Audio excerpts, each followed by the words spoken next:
इससे पहले वाले वीडियो में हमने आपको विभिन्न प्रकार की त्रुटियों के बारे में पढ़ा दिया था। त्रुटियों का जोड़ पढ़ा दिया था, त्रुटियों का घटाना, त्रुटियों के गुणा के बारे में पढ़ा दिया था। एरर्स का जो जोड़ होता है, घटाना होता है, गुणा होता है, उसके बारे में हमने आपको पढ़ा दिया था। आज हम लोग दो और उसके प्रकार के बारे में समझते हैं, जो कि इस चैप्टर का लास्ट वीडियो होगा। इसके बाद हम इससे संबंधित जो भी न्यूमेरिकल्स हैं उसको करेंगे। उसके बाद हम लोग अगले वीडियोस में नेक्स्ट चैप्टर्स को पढ़ेंगे। तो हम दो प्रकार समझते हैं कि हमारा दो प्रकार क्या बच गया था। एक प्रकार बचा था हमारा त्रुटियों का भाग।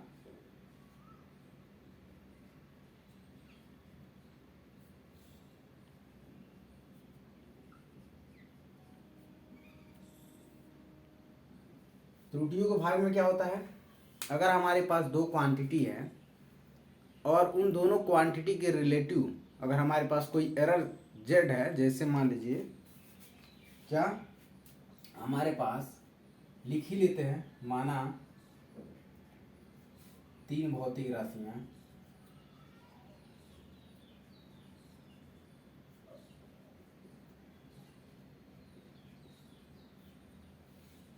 एक्स वाई तथा जेड, जिसमें जो एक्स वाई है ये प्रेक्षण वैल्यू है, मापित राशि है, मतलब जो मापी गई है, और उसमें जो एरर उत्पन्न हो रहा है इन दोनों के सापेक्ष हमारे पास जो ये जेड है, ये इन दोनों के सापेक्ष टोटल एरर है जो इन दोनों में उत्पन्न हो रहा है।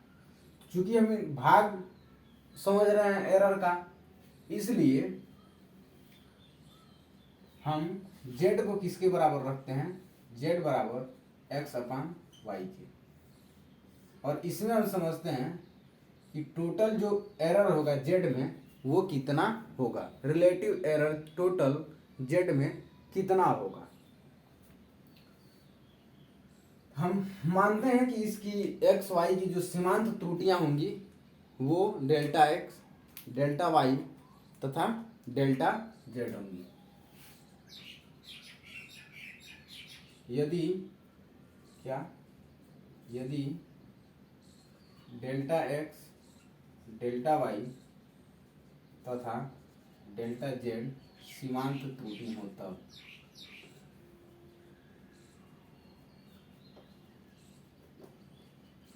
सीमांत त्रुटि हो तब क्या करेंगे आप, तब इसको आप इस तरह से लिख सकते हैं कि Z plus minus delta Z बराबर X plus minus delta X upon Y plus minus delta Y, ये इसके बराबर होगा। यहां पे हम एक छोटा सा अपने तरफ से कुछ ऐड करेंगे। क्या, इसमें हम जेड से गुणा करते हैं और जेड से भाग देते हैं। तो जेड से गुणा करते हैं, इसके लिए हम बाहर जेड लिखते हैं और अंदर जेड से भाग देते हैं, तो क्या मिलेगा, ये Z plus minus delta Z upon Z. ये जो आप भाग दे रहे हैं इसको हम ब्लैक पेन से लिख रहे हैं, ये आप अलग से भाग दे रहे हैं। फिर वहां पे क्या मिलेगा आपको, सिमिलरली यहाँ पे ये मिल जाएगा आपको एक्स, एक्स से आप बाहर गुणा करेंगे, अंदर भाग देंगे, एक्स से बाहर गुणा करेंगे। ये गुणा भाग इसलिए लिख रहे हैं, जैसे मान लीजिए हमारे पास कोई एक राशि है 1, 1 में जब आप एक्स से गुणा करेंगे तो ये एक्स इंटू 1 मिलेगा, लेकिन जब आप यहीं पे एक्स से भाग दे देंगे तो ये एक्स से एक्स कैंसिल हो जाएगा और वापस हमको 1 मिल जाएगा। तो यहाँ पे भी जब आप जेड से इधर सारे में गुणा करते हैं और जेड से सारे में भाग देते हैं तो ओवरऑल हमारे पास जो क्वांटिटी होती है वो यही मिलती है। ठीक, तो इसलिए हम इन दोनों को गुणा या भाग करते हैं तो उसकी क्वांटिटी में कोई फर्क नहीं पड़ता है। हम ऐसा कर क्यों रहे हैं, अभी आप देखिएगा इससे क्या कैलकुलेशन निकलता है। फिर यहाँ पे आप क्या कीजिए, x plus minus delta x और सबको किससे भाग दीजिए, सबको भाग दीजिए एक्स से, और हमारे पास बचा क्या है, अभी हमारे पास बचा है y plus minus delta Y. ये हमारे पास क्वांटिटी अभी भी बची हुई है। इसमें भी हम y से गुणा करते हैं और y से सब में भाग करते हैं।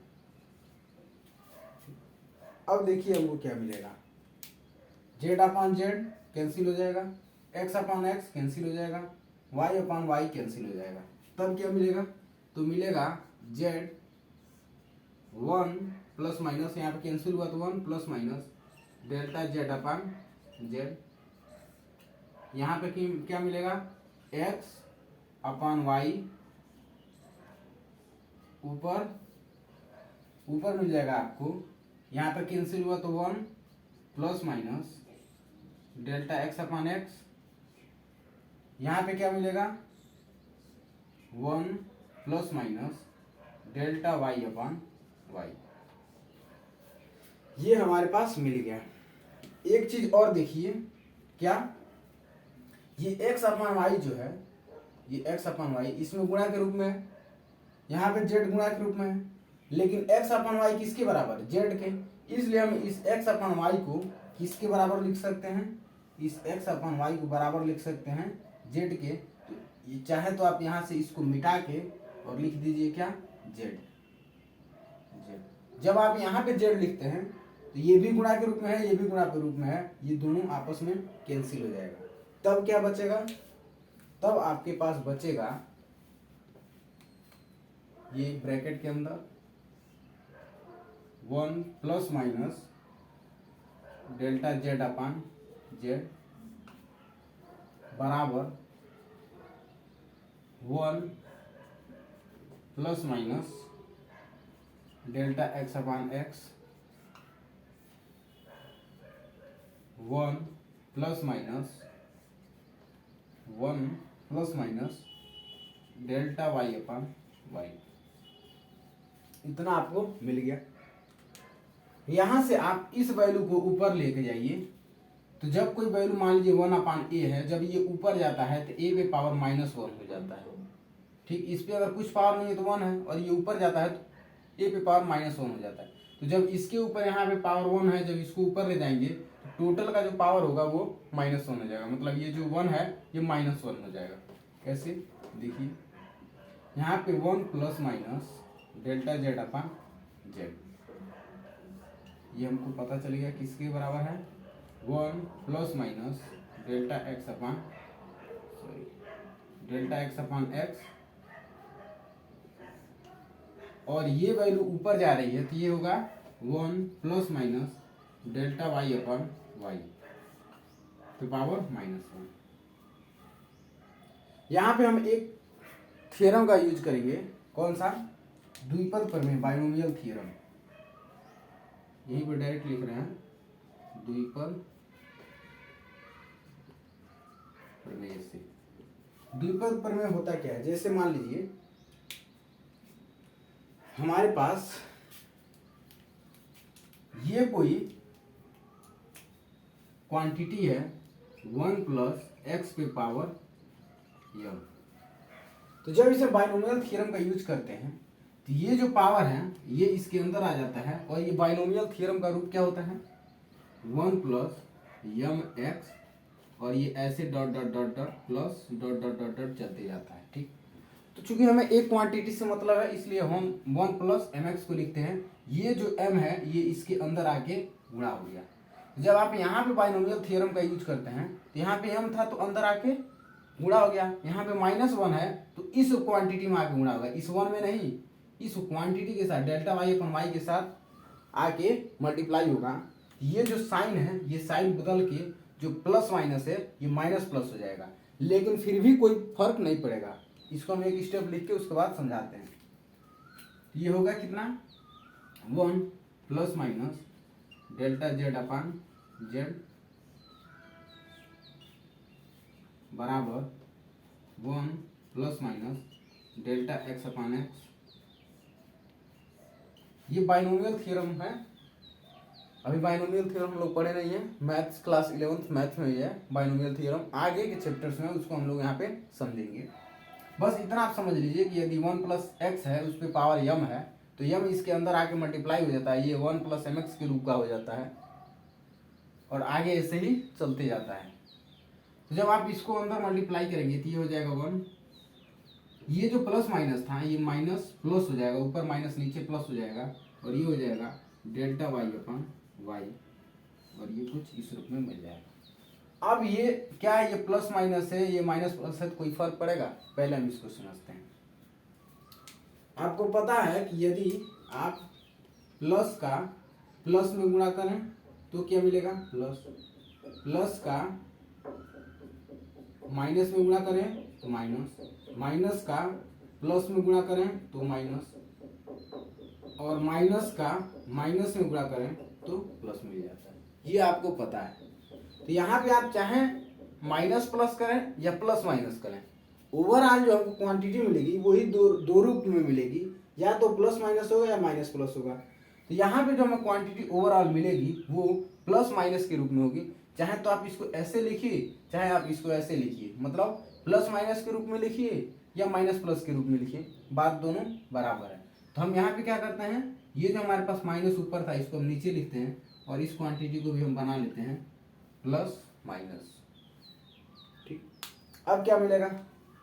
अब इनका आपस में दोनों का गुणा कीजिए, तो गुणा करेंगे तो ये होगा 1 ± डेल्टा z/z बराबर, इसका जब एक का एक में गुणा करेंगे तो एक मिलेगा, एक का डेल्टा y के साथ करेंगे तो ये प्लस माइनस डेल्टा y/y, इस डेल्टा x का इस एक के साथ करेंगे तो मिलेगा प्लस माइनस डेल्टा x/x, इस डेल्टा x का इस डेल्टा y वाले के साथ करेंगे तो ये मिलेगा plus minus delta x/x delta y/y। इस क्वांटिटी को ध्यान से देखिए, ये जो क्वांटिटी है इसमें ऊपर वाली जो क्वांटिटी है वो नीचे वाली क्वांटिटी से बहुत ही कम है। ये डेल्टा x में है, मतलब बहुत सूक्ष्म है, ये x क्या है, बहुत बड़ा है। तो जब आप नीचे वाली वैल्यू ज़्यादा है ऊपर वाली वैल्यू को हम भाग देंगे तो जो टोटल वैल्यू मिलेगी हमको कट के वो और भी छोटा मिलेगा, और जब हम उन दोनों छोटे वैल्यू को आपस में गुणा करेंगे तो वो जो हमारे पास गुणा होगा वो और भी छोटा मिलेगा। इसलिए हम इसको नेग्लिजिबल मान लेते हैं, या मान लेते हैं ये जो क्वांटिटी है ये नगण्य है, इसको हम कंसीडर नहीं करते हैं, बहुत ही सूक्ष्म है, इसलिए हम उसको छोड़ देते हैं। उसके बाद देखते हैं क्या मिलता है हमको। मिलेगा, यहाँ से ब्रैकेट हटाते हैं ताकि आसान हो दिखने में, ब्रैकेट लगा भी सकते हैं। अब देखिए वो क्या मिलेगा, 1 ± डेल्टा z/z बराबर 1 ± delta y/y plus minus delta x/x, और इसको हमने छोड़ दिया है तो हमारे पास टोटल ये वैल्यू मिल गई। यहाँ से आप देख रहे हैं तो ये जो 1 है ये 1 के साथ कैंसिल हो जाएगा, तो बाद में हमको जो राशि मिल रही है वो सिर्फ इतना ही मिल रही है। क्या, ये जो कैंसिल हो गया इसको हम हटाते हैं और ये जो हमारे पास ओवरऑल वैल्यू मिल रही है यही है हमारे पास।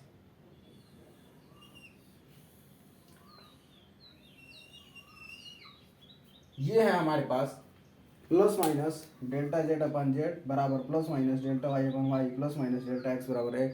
ये जो हमारे पास क्वांटिटी होगी यही होती है त्रुटियों का भाग, मतलब भाग में किस प्रकार से त्रुटियां आती हैं उसका ये फॉर्मूला आपको पता चल गया।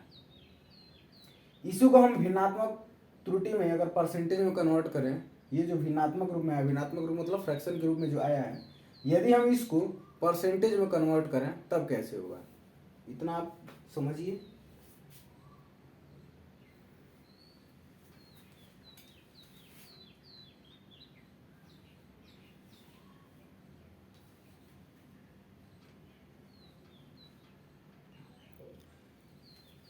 यदि ये जो हमारे पास क्वांटिटी बाद में निकल के आई थी, लास्ट में जो भी हमारे पास क्वांटिटी थी त्रुटियों में भाग, एरर इन डिवीजन, इसको हम लोग भिन्नात्मक में लिखे तो कैसे लिखेंगे, तो हम भिन्नात्मक प्रतिशत त्रुटि समझते हैं। ये जो भिन्न के रूप में है इसमें परसेंटेज त्रुटि कितनी होगी उसी को लिखते हैं भिन्नात्मक प्रतिशत त्रुटि।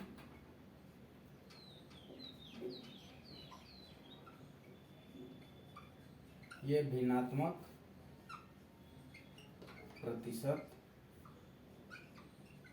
त्रुटि। ये कितना होगा भिन्नात्मक प्रतिशत त्रुटि?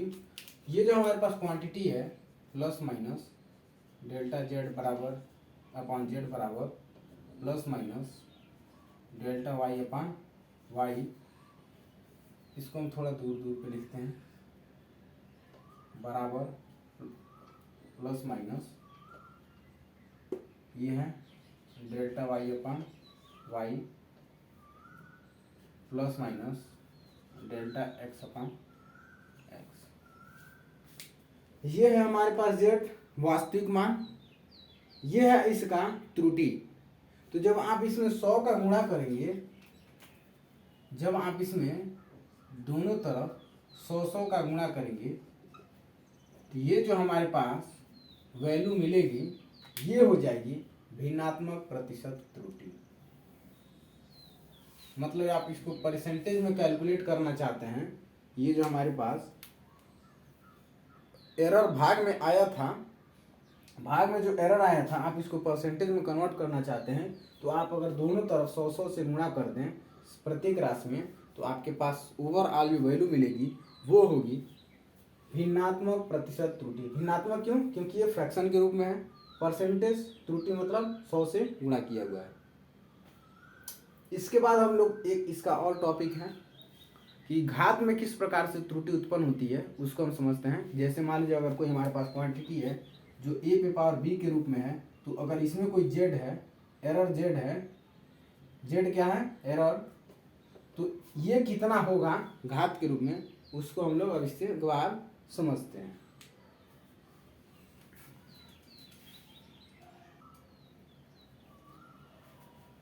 अब हमारा है लास्ट टॉपिक घात में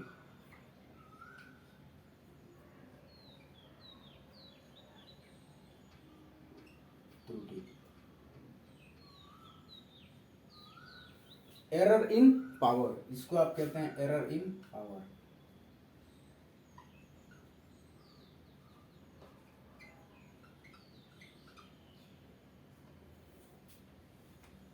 फिर वही मान लीजिए क्या, माना 3 भौतिक राशियां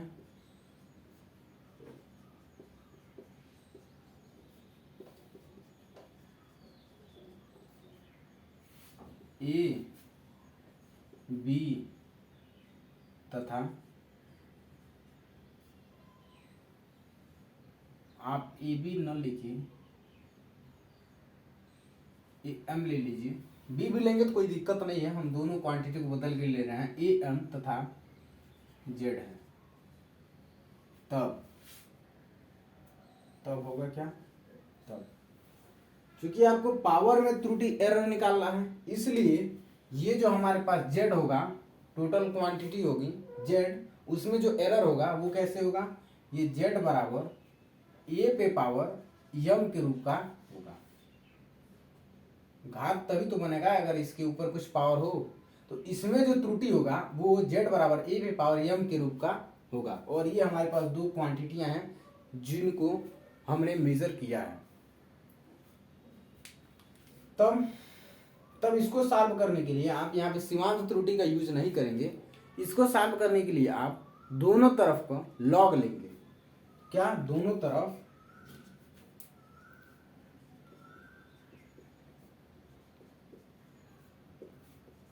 लॉग लेने पर, दोनों तरफ जब आप लॉग लेंगे तो होगा क्या? दोनों तरफ लॉग लेने पर ये जो हमारे पास वैल्यू है ये मिलेगी लॉग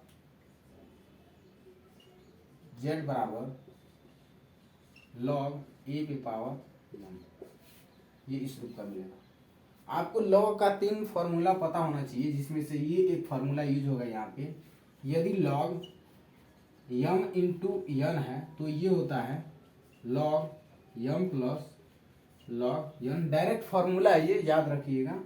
दूसरा है यदि लॉग यम अपान यन हो, मतलब अगर गुणा के रूप में हो तो बीच में प्लस आता है, यदि भाग के रूप में हो तो होता है लॉग यम पहली वाली राशि माइनस लॉग यन नीचे वाली राशि। ठीक, एक और फार्मूला होता है क्या? लॉग, ये 3 इंपॉर्टेंट फार्मूला है लॉग के। यदि लॉग यम अपान यन की कोई राशि है तो जब आप इसका लॉग लेते हैं तो ये जो यन है ये लॉग के आगे आ जाता है, ये हो जाता है यन लॉग यम। यहाँ पे हम इसी फॉर्मूला का यूज करेंगे, ये वाला फॉर्मूला यहाँ पे यूज होगा। तो हमें क्या मिलेगा, लॉग जेड बराबर ये यम आगे चलाएगा, अगर इसको हटा दें ब्रैकेट को तो ये इसी रूप का तो है, तो यम आगे चलाएगा यम लॉग यम, ठीक। यम लॉग एन की जगह पे यहाँ पे ए है, यहाँ पे तो एन है, यहाँ पे ए है इसलिए हम यहाँ पे लिखते हैं लॉग ए। अब देखिए आपको क्या मिलेगा, यहाँ पे आप पार्शियल डिफरेंशिएशन करेंगे। पार्शियल डिफरेंशिएशन और डेफिनेट डिफरेंशिएशन में अंतर होता है। यहाँ पे बस आप समझ लीजिए पार्शियल डिफरेंशिएशन किया जाएगा तो क्या मिलेगा, आंशिक अवकलन करने पर, पार्शियल को ही आंशिक बोलते हैं, आंशिक अवकलन।